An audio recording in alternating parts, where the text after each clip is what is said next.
Senhor Deus, nós vamos abrir sua palavra em 2 Coríntios capítulo 9, Senhor. E eu te peço em nome de Jesus, fale comigo, fale com aqueles que estiverem ouvindo, Senhor. Nos dê o discernimento, a sabedoria, nos dê, Senhor, a verdade absoluta que é a tua palavra. A tua palavra é verdade. E queremos viver baseados na tua palavra, na verdade. Por isso, em nome de Jesus, Senhor, nos revela a tua verdade, nos revela o profundo da tua verdade, profundo da tua palavra, meu Pai. E repreenda todo espírito de engano, de religiosidade, de sofisma, de mentira do nosso meio, em nome de Jesus. Queremos ouvir somente o seu Espírito Santo, em nome de Jesus. Amém. Olha só, quando se fala nesse assunto de relativo a dinheiro, essas coisas gera muita polêmica. Mas eu queria ler esse texto com bastante calma com vocês aqui. 2 Coríntios capítulo 9. Quanto à administração que se faz em favor dos santos, não necessito escrever-vos, porque bem sei a prontidão do vosso ânimo, do qual me glorio de vós para com os macedônios, que a Acaia está pronta desde o ano passado, e o vosso zelo tem estimulado muitos. Mas enviei esses irmãos para que a nossa glória acerca de vós não seja vã nessa parte, para que, como já disse, possais estar prontos. A fim de que, se acaso os macedônios vierem comigo e vos acharem despercebidos, não nos envergonhemos nós deste firme fundamento de glória. Portanto, tive por coisa necessária exortar estes irmãos, para que primeiro fossem ter convosco, preparassem de antemão a vossa bênção, já antes anunciada, para que estejam prontos como bênção e não como avareza. E digo isso, que o que semeia pouco, pouco também ceifará. E o que semeia em abundância ceifará. Cada um contribua segundo propôs no seu coração, não com tristeza ou por necessidade, porque Deus ama o que dá com alegria. E Deus é poderoso para fazer abundar em vós toda a graça, a fim de que, tendo sempre em tudo toda a suficiência, abundeis em toda a boa obra, conforme está escrito, né? Conforme está escrito, deu aos pobres a sua justiça, deu aos pobres, a sua justiça permanece para sempre. Ora, aquele que dá a semente ao que semeia, também vos dá pão para comer, e multiplique a vossa sementeira, e aumente os frutos da vossa justiça, para que em tudo enriqueçais para toda a beneficência, ao qual faz que por nós se deem graças a Deus. Porque a administração deste serviço não só supre as necessidades dos santos, mas também é abundantemente em muitas graças que se dão a Deus. Visto como, na prova desta administração, glorificam a Deus pela submissão que confessais quanto ao Evangelho de Cristo, e pela liberalidade de vossos dons para com eles e para com todos. Olha só, aqui Paulo está falando de oferta, ou seja, muitas pessoas têm pregado e dito muitas vezes que não existe mais dízimo, não existe mais isso, não existe mais nada disso no Novo Testamento. Aqui Paulo está justamente falando, olha, vocês têm ofertado E o dom de vocês tem chegado aos outros. Eu estou mandando esses irmãos na frente para arrecadar a oferta. Depois eu vou levar os macedônios, não é isso que ele fala aqui? Eu vou levar os outros irmãos para que vocês não sejam pegos de desprevenido. Porque eu já tenho falado de vocês, que vocês têm ofertado com abundância, etc, etc, etc. E Paulo fala muito claramente, a oferta, meu irmão, ela não pode ser dada por obrigação, por constrangimento. Deus ama ao que tem um coração liberal, certo? Deus ama ao que tem um coração liberal, não é? Cada um contribua segundo propôs no seu coração. Então, a contribuição para o ministério, no versículo 7 de 2 Coríntios 9, a contribuição para o ministério, para o serviço dos santos, da obra do Senhor, para socorrer, para isso, ela tem que ser feita segundo o que você propôs no seu coração, certo? Agora, ela não pode ser feita com tristeza, ou seja, poxa, eu tenho que ofertar para ajudar lá o pastor no ministério, eu tenho que ofertar para ajudar para que a igreja pague a conta de luz, para que aquele missionário seja sustentado lá no campo, tem que ajudar para aquela viagem missionária.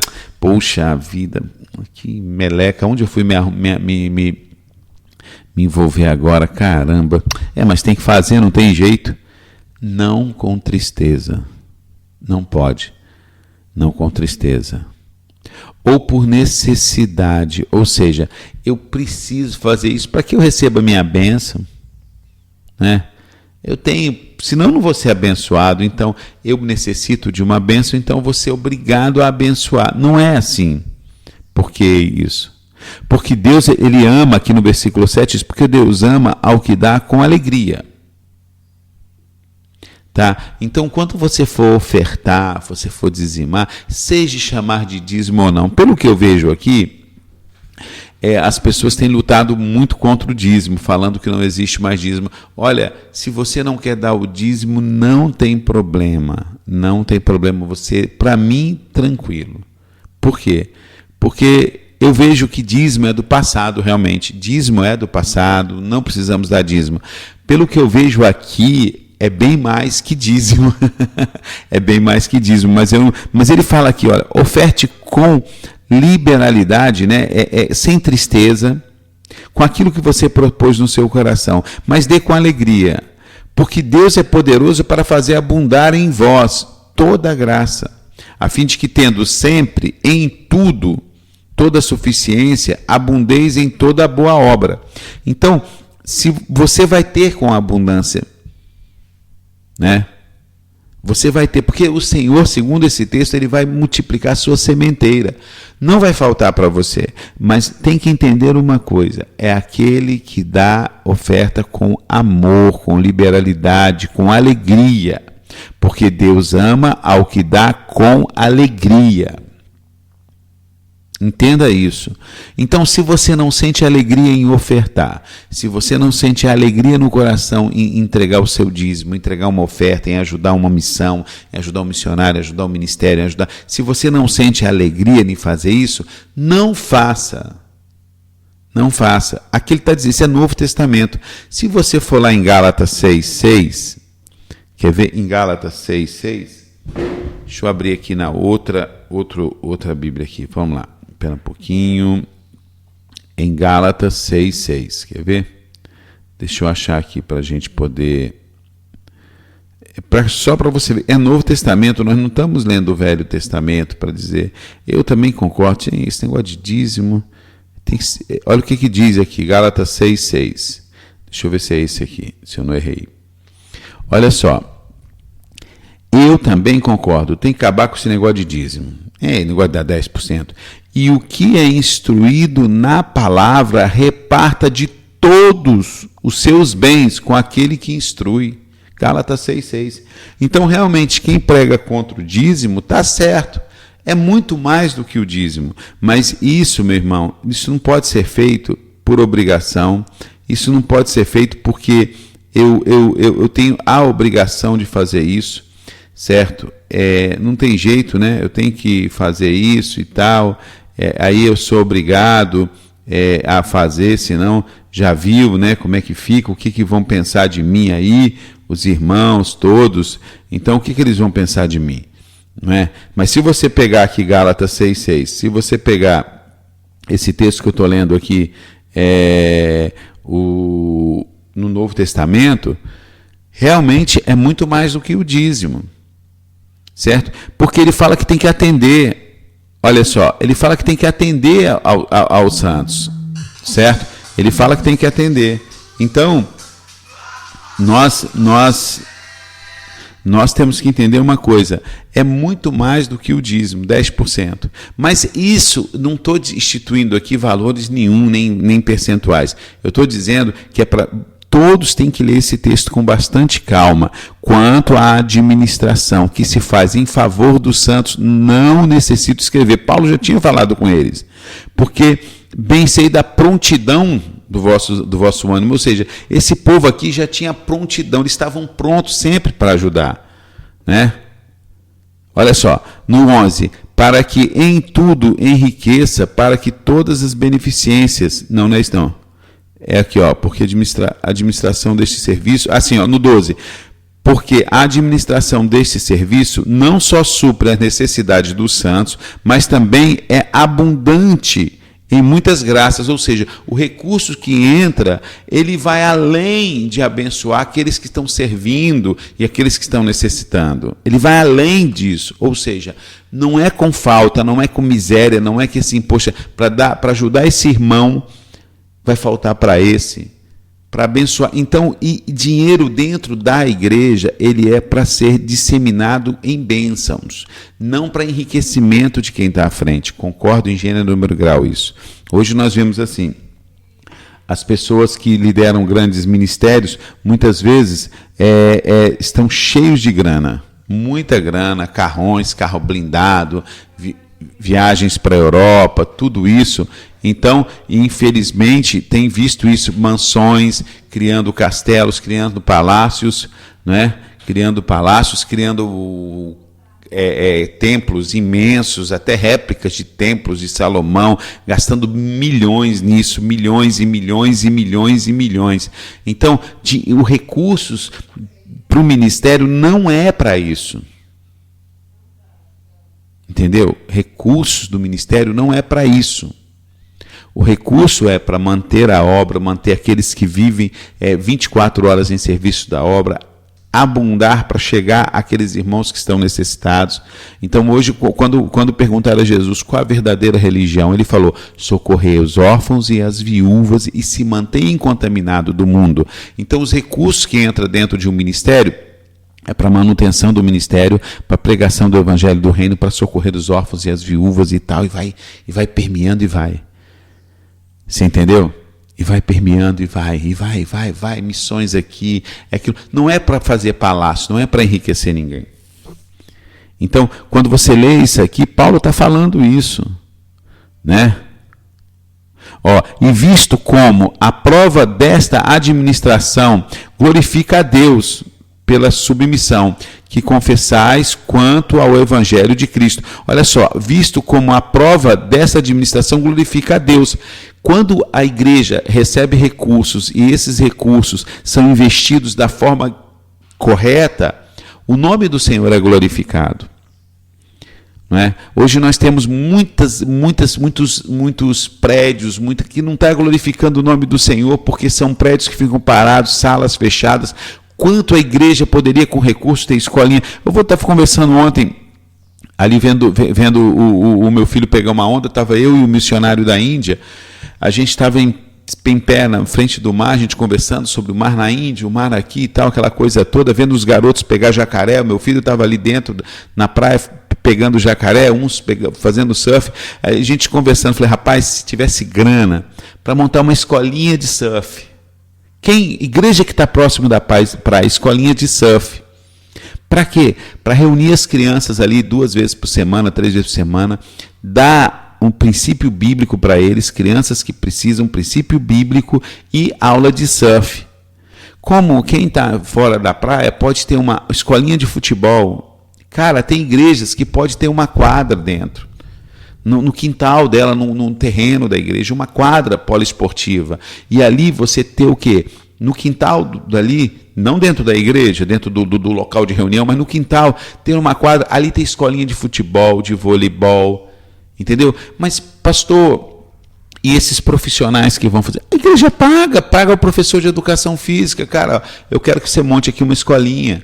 Claro que tem que ser um servo de Deus, porque ele primeiro vai dar princípios bíblicos para essas crianças, princípios do reino de Deus. Daqui a pouco os pais vêm, quando for ter um campeonato, uma premiação, agradecer a Deus, você vai colocando princípios. Você já imaginou uma escola de música? Cara, música, comprar alguns violões, pode ser violões baratos, alguns violinos, e montar uma escola de música para a comunidade. Vai lá no bairro mais pobre, mais carente, monta lá escolinha. Qual o diferencial de uma escolinha dessa? Primeiro, vai orar antes de começar as aulas, não vai ministrar aulas, músicas do mundo, sempre músicas cristãs, com adoração a Deus. Coloque isso como princípio, entendeu? A aula é de graça, você necessita vir, vai ser emprestado o instrumento para você, mas aqui a gente só faz um termo de concórdia, que a pessoa concorde, veja um advogado, eu concordo que o meu filho estude nessa escolinha, ouvindo ou tocando músicas cristãs. Pronto, ponto final. Assina ali as pessoas e tal, e daqui a pouco as crianças começam a desenvolver. Pode ser aquelas crianças que vão se desenvolvendo, vai conseguindo doações de instrumentos na igreja e com o próprio dinheiro de recurso vão comprar 10 violões, tem lá 10 alunos que já estão prontos. Dá para eles, para que eles... Você está entendendo? Nós poderíamos, com tanto dinheiro, então se gasta dinheiro em construção de palácios, igrejas com prédios de 5, 6 andares do lado, que ficam fechadas a semana toda. A igreja poderia ter um ônibus, vai na comunidade, pega as crianças, traz para ali, para aquelas salas e ministra aulas ali, leva para a comunidade de novo. Ou para o bairro, não sei. Cara, criatividade nós temos. Mas os recursos têm que ser investidos para o reino de Deus. Para o reino de Deus. Então, o que acontece hoje? Acontece hoje totalmente o oposto. Os recursos são investidos para a instituição, somente para ela, para que fique mais bonita, fique mais aconchegante, e isso, aquilo, outro, e pessoas que não... pessoas que acabam, o dinheiro, a igreja vira uma empresa, o pastor vira um administrador, sabe? Não se olha mais com visão de reino, mas com visão empresarial. Cara, você já imaginou... Você está nos bairros e botar um curso de empreendedorismo. Estava conversando com o pastor Leopoldino na semana. Talvez tenha uma mulher lá num bairro tão simples, com 3 crianças, mas ela é muito boa doceira. Vai estimulá-la, ensiná-la a fazer doces, a aperfeiçoar, a montar um rótulo, a ir no Sebrae, num governo, sei lá, abrir uma conta, sei lá. Rapaz, tem como. Mas isso tem que ser bem administrado. Aí o que fala aqui na palavra de Deus aqui? Olha o que ele fala aqui, olha só. Porque a administração deste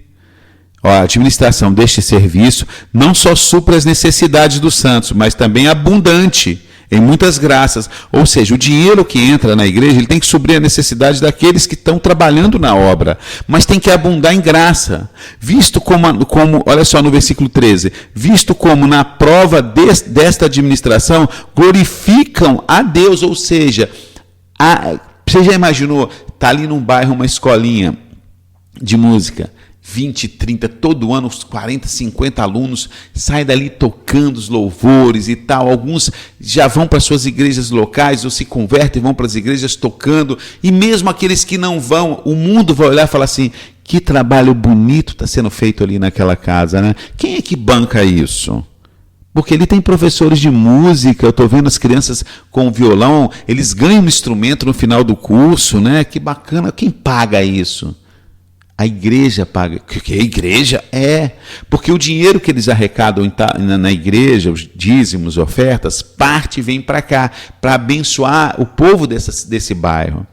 Cara, é mesmo? Poxa, que bacana, cara, que igreja. Olha só, graças a Deus que esse povo está aí, botando essas crianças para estudar. Você está vendo aquela quadra, aquela escolinha de futebol ali? Também é o dinheiro deles que vai para ali.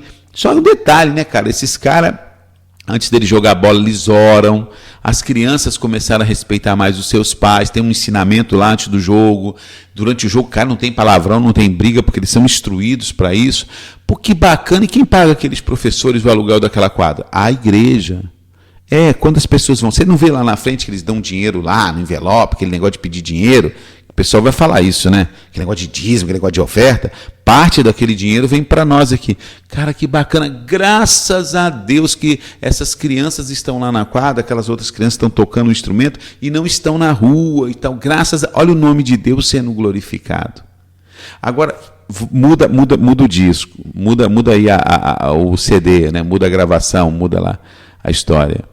O cara passa, olha aquele templo magnífico, enorme. Cabe 500 pessoas. Não, agora eu tenho que fazer um para 1000. Ué, por que você não faz 2 cultos? Um de 6 às 7h30, de 7h30 às 9h. E vai caber 1000 pessoas do mesmo jeito. Não, mas nós precisamos isso. Aí o povo passa e vê, caramba, olha só.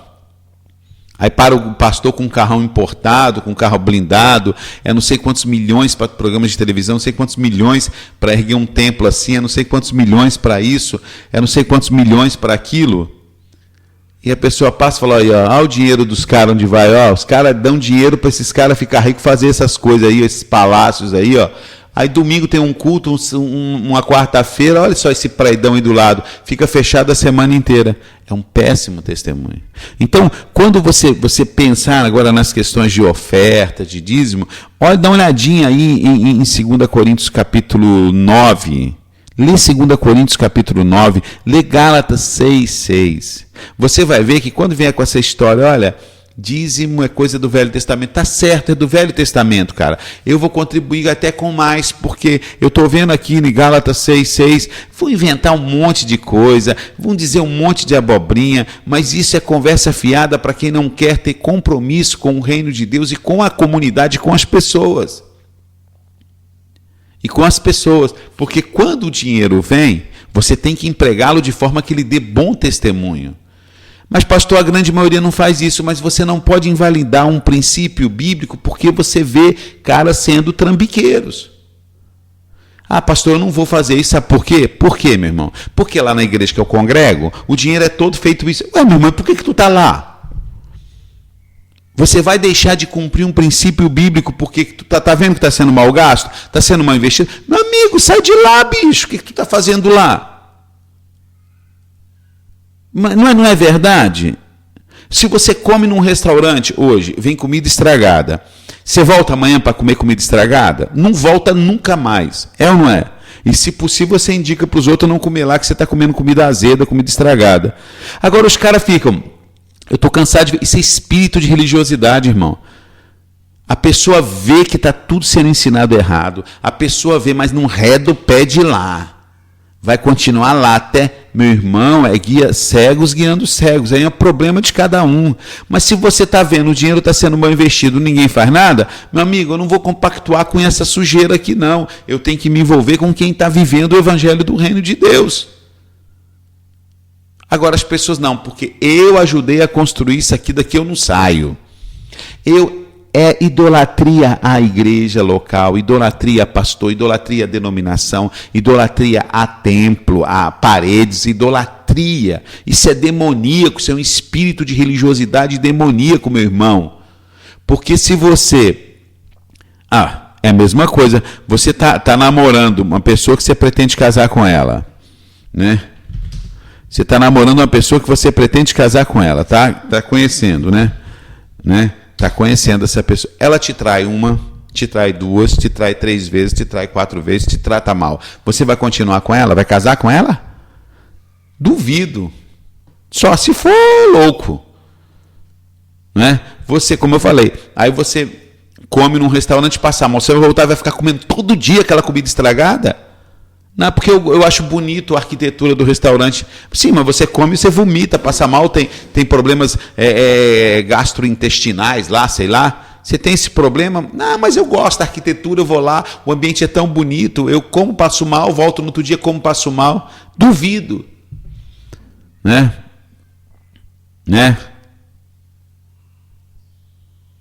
E aí, E aí a gente fica nessa vidinha e perdemos a bênção. Deixa eu falar para vocês aqui, porque você tem que ver isso aqui. Se você for ver, pelas orações de vós todos, soldados, da causar excelente graça. Olha só, porque o que ele diz aqui, ó, cada um contribua com aquilo que propôs no seu coração, não por tristeza ou por necessidade, porque Deus ama aquele que dá com alegria. E Deus é poderoso para abundar em vós, naquele que deu, toda a graça, a fim de que, tendo sempre em tudo toda a suficiência, abundeis em toda boa obra. Ou seja, cara, eu estou te falando isso, não é que eu quero que vocês entrem em contato comigo e venham para cá ofertar aqui, porque agora o pastor falou. Não, não é isso, não. Eu estou te mostrando bênção. Deus é poderoso, versículo 8, Deus é poderoso para fazer abundar em vós toda a graça, a fim de que, tendo sempre, quer dizer, você sempre vai ter, você tendo sempre, em tudo, toda a suficiência, abundeis em toda boa obra. Quer dizer, cara, é um capítulo, é um versículo aqui, é um capítulo que está dizendo, você terá bênçãos, não faltará, e Deus vai semear na sua sementeira. Ah, então é só dar? Não, não é só ofertar. Não é só ofertar. Né? Não é só ofertar. Isso é outro papo. Porque tem pessoas ofertando para ter, né? Para ter grana. Não. Você entendeu o versículo? Deus ama aquele que oferta com alegria. Deus ama aquele que oferta com alegria. Sacou? É esse o lance. É esse o lance. Deus ama aquele que oferta com alegria. E a liberalidade do coração. Quer dizer, aquele que tem um coração abençoador, um coração que sente prazer em abençoar. Aí é outro nível. Aquele que dá por obrigação, dá por constrangimento, dá forçado, isso não está agradando o coração de Deus. Entendeu? É assim que funciona. Que essa palavra penetre o seu coração. Leia esses textos que eu estou passando para você, certo? Você dá um pulinho aí em 2 Coríntios, capítulo 9, leia todo o capítulo com bastante calma. Vai em Gálatas 6, capítulo 6, lê com bastante calma. E tem outros textos que você vai poder... deixa eu ver aqui. Olha só, no 2 Coríntios 8, 11 e 15. Agora, porém, completai também o já começado, para que, assim como houve a prontidão de vontade, haja também o cumprimento, segundo o que tendes. Porque se há prontidão de vontade, será aceito, segundo o que qualquer tem, e não segundo o que não tem. Mas não digo isso para que os outros tenham alívio, a vós opressão, mas para igualdade, nesse tempo presente, a vossa abundância supra a falta de outros, para que também a sua abundância supra a vossa falta, e haja igualdade, como está escrito, né? Que muitos colhem, está escrito, 2 pontos, o que muito colheu, não teve de mais, e o que pouco não teve de menos. Ou seja, ele está instruindo aqui, já que em 2 Coríntios capítulo 2, 8, 11 e 15, a repartir, a ter, não é ter um ter muito e outros terem falta, é todos terem o necessário. E isso é muito legal mesmo, tá ok? Que Deus abençoe vocês tremendamente em nome de Jesus, que essa palavra penetre no nosso coração, mas eu faço questão, leia esses textos e peça ao Espírito Santo para te revelar. Não haja por emoção, não oferte por emoção, não oferte por obrigação, não oferte porque eu tenho que dar o dízimo, não faça nada disso. Deus ama ao que oferta com alegria. Se você não tem alegria em ofertar, você tem que consertar o seu relacionamento com Deus primeiro, ver o que está acontecendo, porque no seu coração não há alegria em ofertar. Talvez não há alegria em ofertar porque você vê o dinheiro sendo desviado. Talvez não há alegria em ofertar porque você não vê o dinheiro sendo empregado na propagação do evangelho do reino e muito menos sendo ajudando as viúvas, os órfãos dentro da igreja local, suprindo a necessidade daqueles que não têm. Você não vê isso. Meu irmão, se você não vê isso, pare tudo e resolva a sua situação de onde você está congregando. Ah, mas eu não quero sair daqui. Aí é problema teu, te vira. Agora, se você vê tudo fazendo errado e você não oferta, porque você vê fazendo errado, então você descumpre um princípio, aí também você vai ter problemas. É melhor você sair da onde você está, que está vendo tudo errado, o dinheiro sendo investido para benefício de meia dúzia, entendeu? E vá procurar um lugar que você possa congregar, que você possa ofertar com alegria e ver a obra de Deus dando um bom testemunho da aplicabilidade, ou seja, da aplicação do dinheiro que é ofertado para que o nome do Senhor seja exaltado. Lê esse capítulo e também os versículos que eu indiquei aí. Que Deus abençoe vocês. O nosso site é o www.amazongospel.com e o nosso e-mail é amazongospel@gmail.com.